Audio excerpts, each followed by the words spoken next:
Дауыссыз дыбыстар ш, щ. Жіңішке белгісі, айыру белгісі.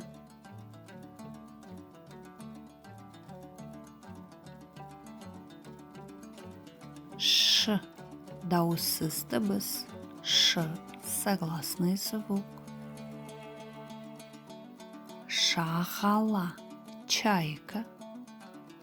Шана. Сани. Шортан. Щука. Шырша. Елка. Щ.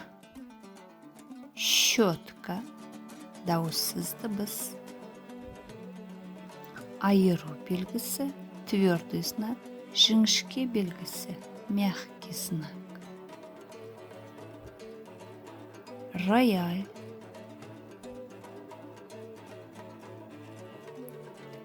Компьютер. Альбом. Запомни. Щ, мягкий знак и твердый знак используются только при написании слов иноязычного, арабского, русского происхождения. Сау болыңыздар.